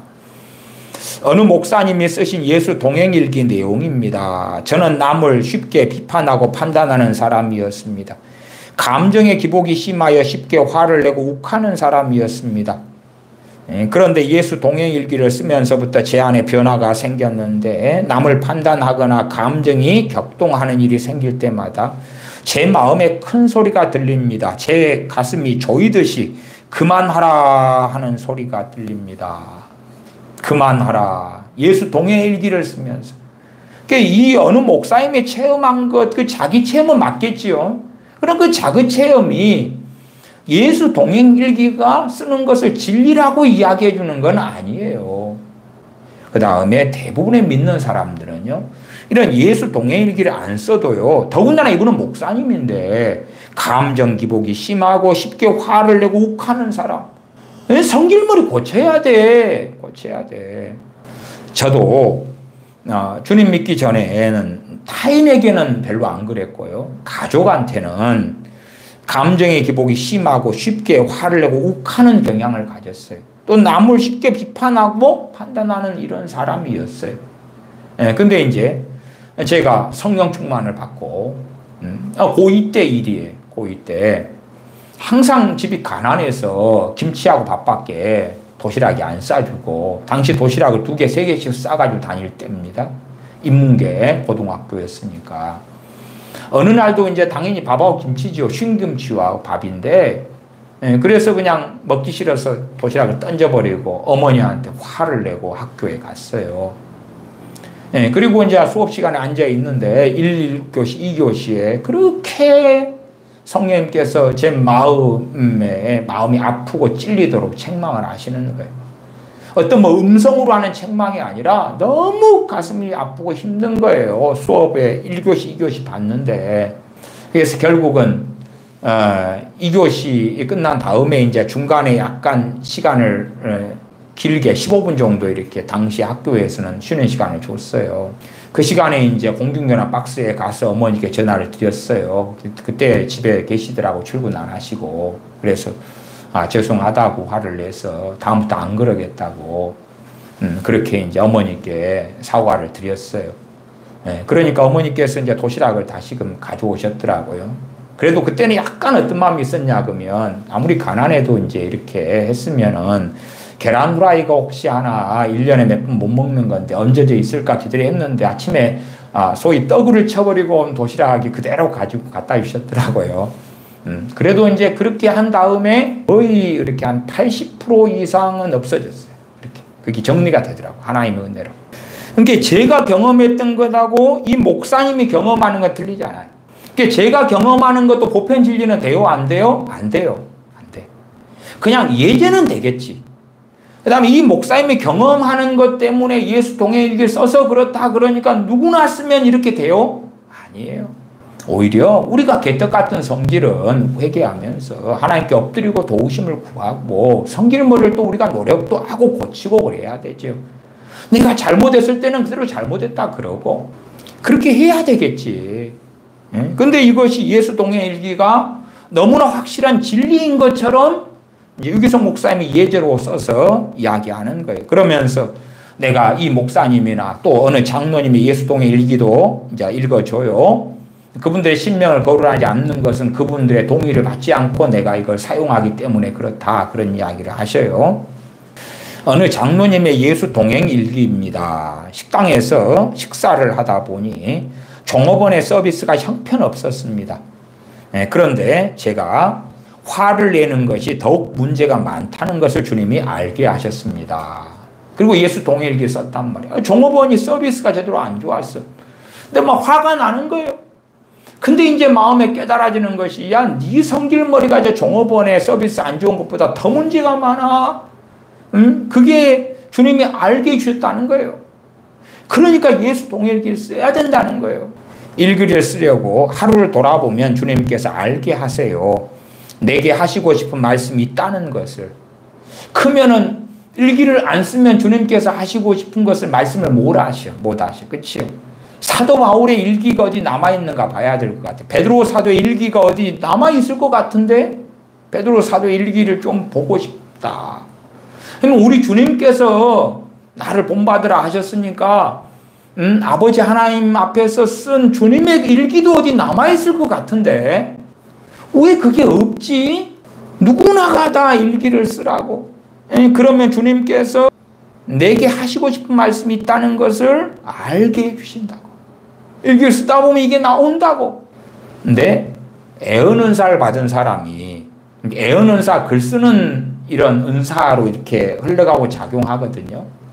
애언은사가 글 쓴 데 나타나면 저는 글 쓰는 은사라고 이렇게 표현을 해요, 간단하게는.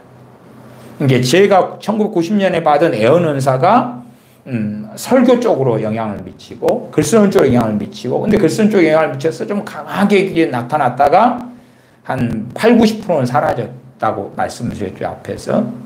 네, 그러면 그때는 쓰면 막 흘러가. 쓰면 정말로 나름 아름다운 것들이 막 나와요. 내 수준에서는. 천재적인 작가들에 비하면 발끝도 안 되는데, 내 수준에서는 상당히 아름다운 것들이 나온단 말이에요. 논리적이고 꽤 그렇게 이런 아름다운 문장을 내가 쓸 수가 있었다니 하는 것들이 나온단 말이에요.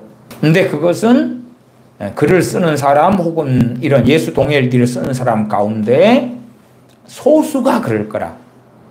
잘 해봐야 10명 가운데 한두 명에 해당되는 이야기가 되는 거예요. 그런 사람들만 글 쓰는 은사를 받고 나타나기 쉬우니까. 그러니까 이 유기성 목사님 자기가 경험하는 것을 일반화를 시키는 거예요. 일반화를. 옷이 안 맞잖아요. 옷이 안 맞아. 누구에게는 대강 맞아. 저 같은 양복을 여자분들도 입으라 그러면 맞겠어요? 꼬맹이한테 제 양복을 입으라 그러면 맞겠어요? 누구는 맞겠지. 그런 게 문제예요. 그런 게. 예수 동행일기에 주님이 여러분에게 하셨다고 생각하는 부분들을 밑줄을 쳐보세요. 그러면 이제 1년이 되고 2년, 3년, 4년, 5년 되면 얼마나 놀라운지 몰라요. 나중에 1년의 일기를 보면 주님이 여러분을 어떻게 인도하셨는지 보게 될 거예요. 기록하지 않으면 그렇게 주님이 여러분에게 말씀하시고 인도하시는데도 주님이 나에게 관심이 있으신지 나와 진짜 동행하시는지 모르겠다는 거예요. 기록을 안 하면 주님이 나에게 관심이 있으신지 나와 진짜 동행하시는지 모르겠다는 거예요. 아니, 성령님께서 역사하시는데 성령님의 역사하심을 통하여 주님이 나와 동행하시는지를 알게 돼야지. 믿음을 통하여 알게 돼야지. 근데 예수 동행일기를 써야지 주님이 나한테 관심이 있다는 거, 주님이 진짜 나하고 동행하시는지를 알게 되고, 안 쓰면 모른다는 게 그건 무슨 개방기 소리냐 그 말이에요. 정말 말도 안 되는 소리를 하고 있는 거예요. 26분. 주님의 생각이 아주 신라같이 가늘어도 사실은 여러분을 굳게 붙들어주는 동아줄보다도 더 든든한 줄입니다. 이러한 비유를 쓸 때에 힘이 있거든요. 후세하고 아히도벨의 모략에서 후세가 이겼던 것도 눈에 보이는 생생한 비유를 가지고 반란이 이렇게 압살롬을 설득했기 때문에 그렇다고 제가 지혜 부분에서 말씀을 드렸지요. 근데 이분도 이제 이런 걸 사용해. 아주 주님의 생각이란 말은 주님이 여러분의 생각 가운데 준 그 주님의 생각이 아주 신라같이 가늘어도 사실은 여러분을 굳게 붙들어주는 동아줄보다도 더 든든한 줄입니다. 이걸 통해서, 이 비유를 통해서 신라같이 가는 그 생각들을 붙잡으라는 거예요. 그걸 쓰라는 거예요. 그걸 놓치지 말아야 돼요. 여러분 안에 거하시는 주님, 그 주님이 여러분에게 하시는 말씀, 이것이 여러분의 인생을 지킵니다. 이게 인생을 지키려면 말씀 66권을 붙잡고 기도하고 찬양하고 예배하고 주님을 사랑하고 전능하신 아버지를 경외하면서 성령님의 도우심 속에서 살아가면 되는데, 이것을 예수 동행일기를 쓰고 기도하는 가운데 생각이 떠오르는 걸 받아 쓰고 그걸 놓치지 않고 하면 이것이 여러분의 인생을 지킵니다. 그러니까 굉장히 과대 광고, 한편으로는 영적 일확천금을 주장하는 것과 같은 거예요. 말도 안 되는 것입니다. 어떻게 이것이 지킵니까? 잠언에서 그랬습니까? 무릇 지킬 만한 것보다는 내 마음을 지켜라. 생명의 근원이 예선남이니라. 그런 말씀을 가지고 증거하면 진리니까 아멘 하지만은 무슨 떠오르는 생각을 받아 적고 지키는 것이, 그것이 인생을 지킨다고요? 그러니까 인생 지키고 싶은 사람은 유기성 목사님 이야기대로 이렇게 하는 거지. 속아 넘어가서. 여러분이 그 주님의 음성을 듣는 훈련이 되어야 해요. 그래서 계속 기록을 해보시라고 권하는 것입니다. 훈련을 하라. 27분. 그런데 떠오르는 생각이 다 주님의 생각은 아닙니다. 마귀가 주는 생각도 엄청나게 많습니다. 이건 바른 이야기를 하지. 그러나 생각을 가지고 말씀하시는 건 보편적인 게 아니라고요. 아니요. 처음에 주님이 주는 음성을 듣는 훈련이 안 된 사람은 마귀가 주는 음성에만 시달립니다. 근데 지금 이분은 앞에 했던 이야기하고 다른 이야기를 하잖아요. 앞에서는 뭐라 그랬어요? 16분인데 막 복잡하게 생각이 드는 어려움을 겪는 분들도 있을 거예요.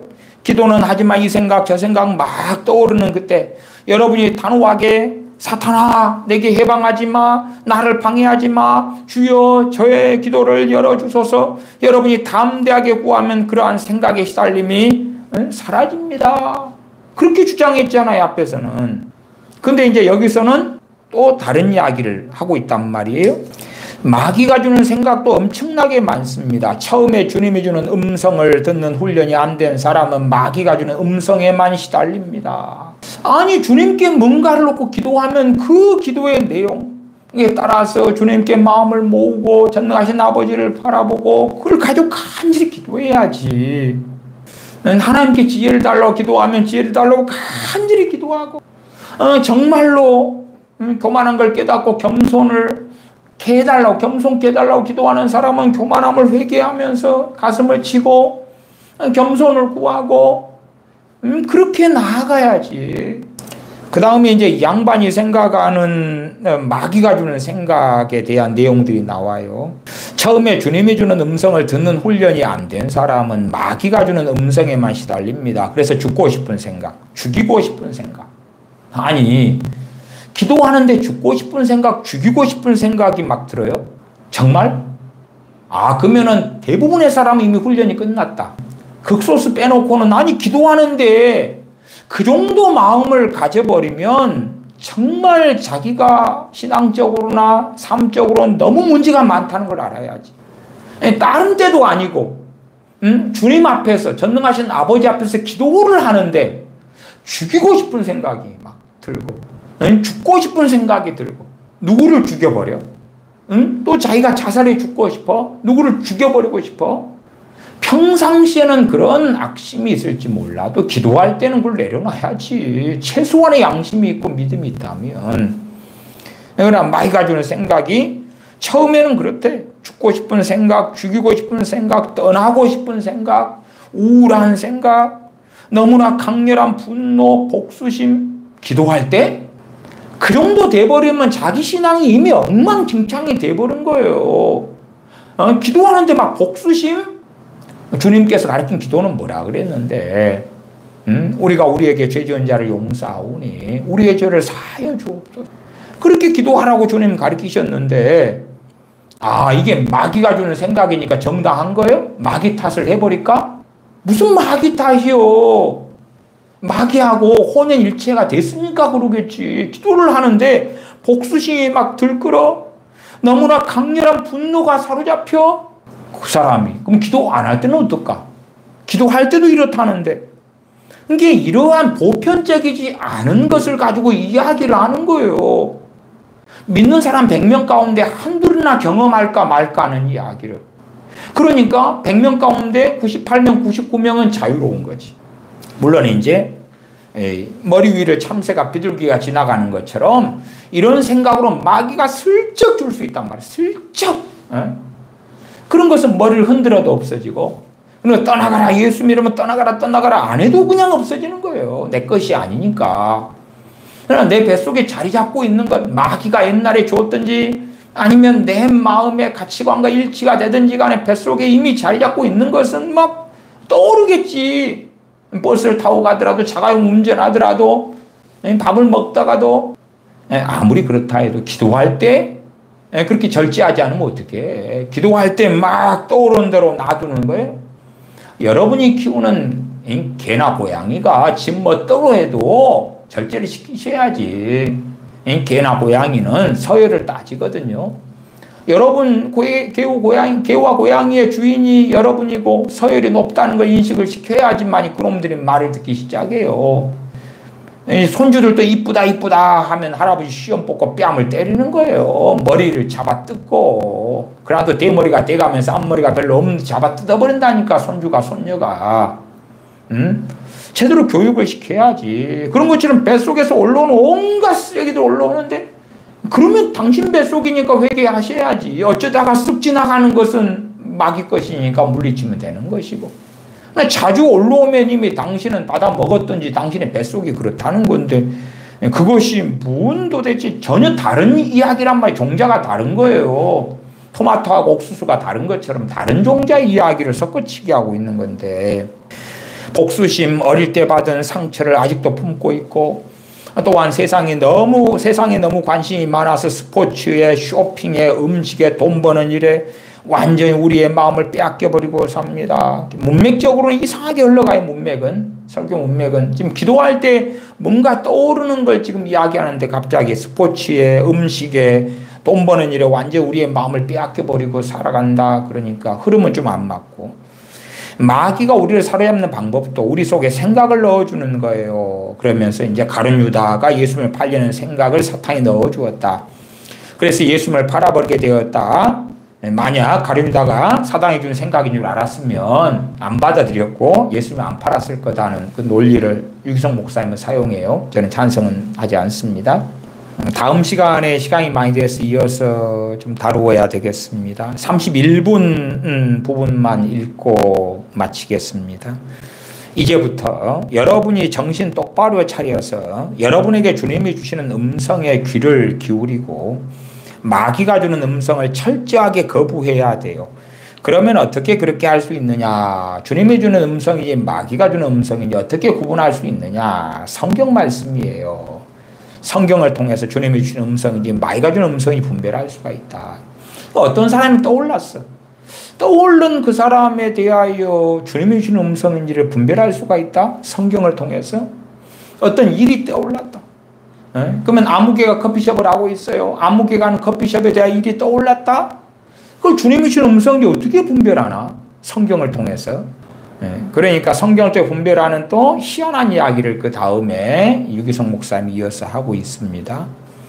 생각을 통해 역사하는 마귀 역사의 경우는 제가 여러 차례 설교했습니다. 과거에 말씀과 치유 집회 때도 생각을 통하여 역사하는 마귀 역사에 대하여 가룟 유다의 예제도 제가 들었고, 특별히 다윗의 인구조사를 가지고도 제가 몇 차례 설교도 했고요. 사단이 충동해서 인구조사하게 하는 이야기지요. 그러니까 이런 이야기를 유기성 목사님이 설교 안에 집어넣어놨어요. 다윗의 인구조사 이야기도 이 안에 집어넣고, 가룟 유다에게 예수님 팔려는 생각을 넣었다는 것도 넣고, 아나니아 삽비라의 이야기도 이 안에 넣어놨어요. 그래서 생각을 통하여 사단이 역사하는 것을 경계하고 분별해야 된다는 이야기를 하지만은, 그러나 이제 이 생각을 통하여 주님이 말씀하신다는 것을 그럼에도 계속하여 밀어붙이고 있는 거예요. 얼마나 위험한지를 알면서. 그러면서 성경에서는 생각을 통하여 역사하시는 그러한 것을 별로 확인하기는 어려워요. 별로 확인하기 어렵다는 것이 제가 앞에도 말씀드렸잖아요. 로마서 8장의 영의 생각 부분은 자세히 설명을 안 드렸습니다만은 그것도 그 본문을 자세히 보시면 영의 생각을 한다는 주체가 영의 생각으로 주님이 하게 한다는 게 아니라 육에 속한 사람은 육의 생각을 하고 주체가 누구의 나, 크리스찬인 나, 믿는 사람인 나. 영에 속한 사람은 영의 생각을 하나니 누가 하는 거예요? 내가. 주체가 내가 하는 거지. 주님이 주시는 건 그냥 내가 하는 게 아니라 주님이 주시는 거잖아. 떠올리게 해주시는 거잖아. 로마서 8장의 본문을 가지고 유성 목사님이 설교를 하지만은 그건 전혀 해당이 없는 거예요. 영의 생각이 떠오르는 게 아니라 영의 생각을 한다 그 말이에요.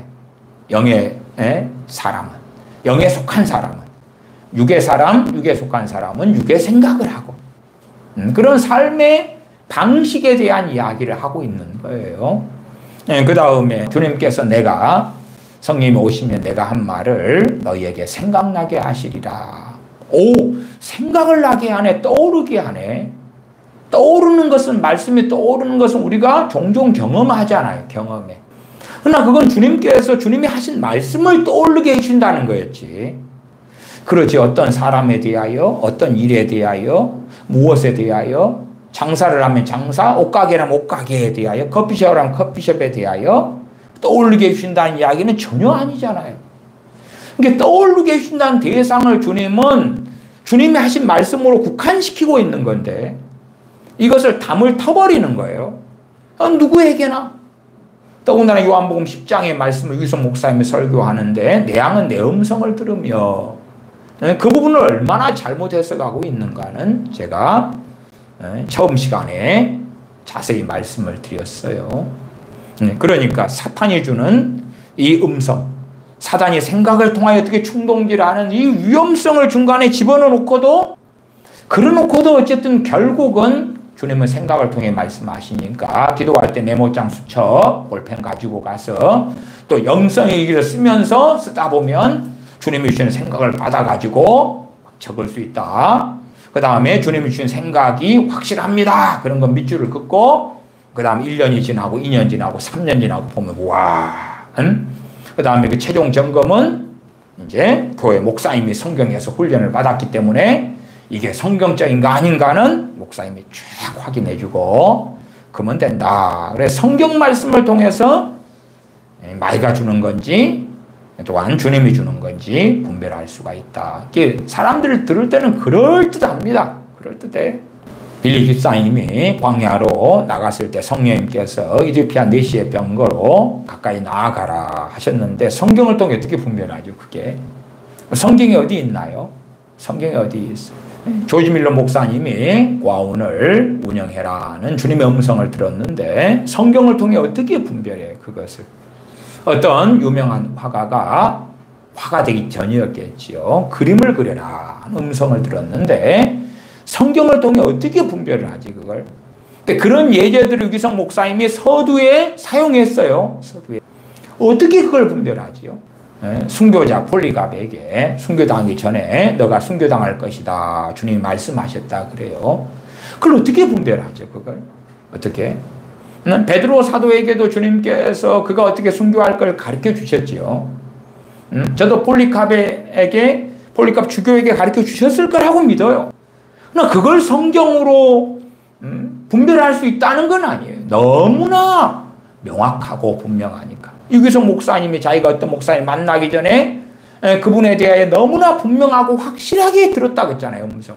그러니까 그 개인에 대한 게 성경에 어디가 있겠냐고 말이에요. 그가 어려움 중에 있다. 그를 도우라. 그게 성경에 어디가 있어요. 합리화해서 성경은 어려운 사람을 도우라 했으니까 서로 짐을 지라 했으니까 그러니까 성경적인 거다 그럴 거예요. 그렇게 뜯어붙이면 너무나 귀한 프랑켄슈타인 괴물이 튀어나오는 것입니다. 그럴싸한 것이 성경을 통해 분별하라 그러는 이야기가 돼요. 물론 성경을 통해 분별할 수 있는 것이 있습니다. 있는 것이 있어요. 그러나 없는 것은 훨씬 더 많습니다. 기도하겠습니다. 아버지 하나님, 기도하면서 이런저런 떠오르는 생각들을 주님이 주신다고 그것을 받아 적고 그것이 주님을 통하여 주님께서 말씀하시는 그러한 방편이라고 주장하는 이러한 어리석은 설교에 대하여 함께 살펴보고 있습니다. 저희가 참으로 잘못된 신비주의, 어리석음에 빠지지 않고 성령님을 좇아서 진리의 말씀을 따라서 전능하신 아버지 하나님을 경외하면서 주님을 사랑하면서 믿음의 걸음을 한 걸음 한 걸음 걸어서 그리하여 우리 안에 역사하심 인도하시는 성령님의 역사하심과 도우심 인도하심 가운데서 전능하신 아버지께서 원하시는 그러한 길, 삶을 살게 하여 주시옵소서. 우리 주 예수님의 이름으로 기도하옵나이다. 아멘.